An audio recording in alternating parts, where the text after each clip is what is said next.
Assalamualaikum. Okay, we were talking about principle number 4, establish corrective actions. अच्छा, corrective action क्या होता है कि इन केस आपको सीसीपी के अंदर कोई भी किसी किस्म की जो है वो डेविएशन नजर आती है, तो आपने उसके बाद करेक्टिव एक्शन लेने होते हैं उसको ठीक करने के लिए। These are the action that are taken when deviation occur. अब इसके अंदर डिफरेंट हो सकते हैं। Isolating and holding product for safety evaluation, कि उस प्रोडक्ट को जिसके अंदर आपको शक मिला या जिसके अंदर आपको लगा कि इसके अंदर जो है वो सीसीपी जो है वो मतलब उसके उसकी डेविएशन हुई थी, तो आप उसको सेपरेट आउट कर लेते हो ताकि उसके अंदर ये फर्दर जो है उसके अंदर चेकिंग की जा सके, सेफ्टी एवेल्यूशन फर्दर की जा सके। ठीक हो गया। डाइवर्टिंग द अफेक्टेड प्रोडक्ट और ingredient to another line where deviation would not be considered critical. ठीक है। और इसके अंदर क्या होता है कि अगर आप प्रोडक्ट को इस लाइन की तरफ भेजो जहाँ पे उसकी जो जिस लेवल तक वो पहुंच गया उसको क्रिटिकल ना समझा जा सकता हो। मतलब कि क्या है कि अब एक प्रोडक्ट के मल्टीपल यूजेस हो सकते हैं। ठीक है।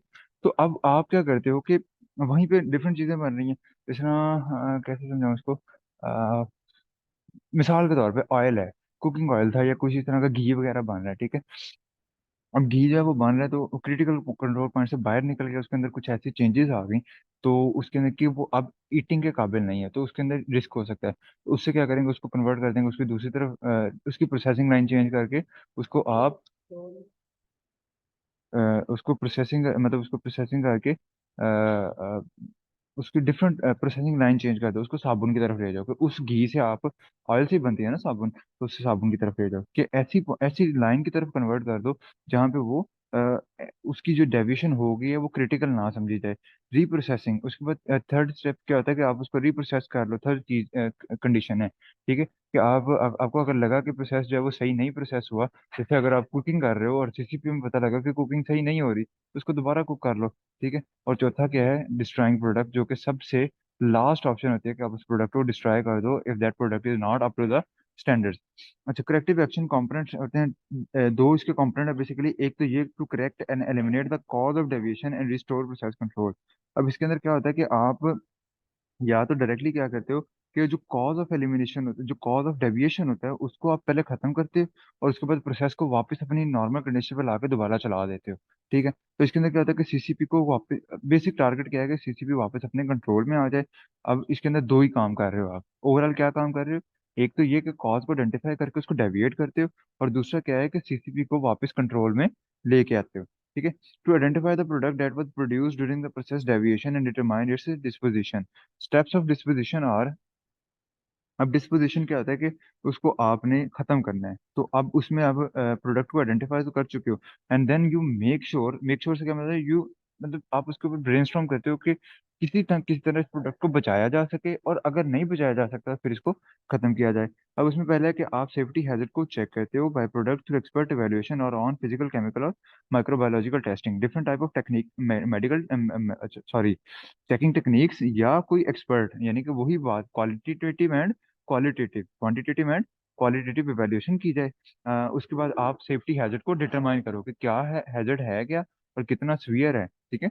उसके बाद आप चेक करो तो release the product if no hazard is identified, अगर आपको हैजर्ड नहीं मिला तो प्रोडक्ट को रिलीज कर दो and let it go on the normal line. If a potential hazard exist, अगर आपको पहले स्टेप के अंदर हैजर्ड मिलता है तो आप फिर देखो कि क्या प्रोडक्ट को रीप्रोसेस किया जा सकता है सेफर यूज के लिए, या तो उसकी लाइन चेंज कर दी जाए या उसको दोबारा से वापसी पिछले स्टेप में ले जाके फिर से उसको जो है वो नॉर्मल लाइन में लेके आया जाए। ठीक है। क्या किया जा सकता है, रिप्रोसेस हो सकता है तो आप उसको रिप्रोसेस करते हो, और इन केस अगर आपको रिप्रोसेस की ऑप्शन नहीं फिजिबल लगती, आपको लगता है कि reprocessing is not a good option और रिस्क विल स्टिल रिटेन, तो उसके इसमें फिर आप प्रोडक्ट को मुकम्मल तौर पर डिस्ट्रॉय कर देते हो, जो कि उसकी लास्ट पॉसिबल ऑप्शन है। सही है। चेंज किया घर वाला। अच्छा, उसके बाद हमारे पास आ जाते हैं करेक्टिव एक्शंस, डिफरेंट उसमें दिए हुए हैं एग्जांपल्स के तौर पे। जैसे डेविएशन होती है कि मिल्क का टेम्परेचर जो है वो क्रिटिकल लिमिट से बिलो आ गया, तो आप इसके अंदर डाइवर्ट मिल्क कर सकते हो। रीपास्चराइजेशन क्या होता है कि मुकम्मल हीट करके एकदम से उसको फिर ठंडा कर देना। ठीक है। Check and repair heating cooling units, re establish control, resume production. Milk को रोक देते हो, पास्चराइज करते हो, रीपास्चराइज करते हो, यानी कि उसको अपने अलग से, जिस तरह अभी दूध नहीं सही गर्म होता, अलग बर्तन में गर्म करके रख लिया कि वो ना खराब हो। उसके बाद जहाँ पे एरर आया था उसको डिटेक्ट करते हो कि वो जो हीटिंग या कूलिंग यूनिट है, डेफिनेटली मैंने कहा कि pasteurization is heating and cooling. Full boil करके फौरन से ठंडा कर देते हो। तो अब उन यूनिट्स को चेक करते हो कि उनके अंदर कोई इशू तो नहीं हुआ, उनको रिपेयर करते हो।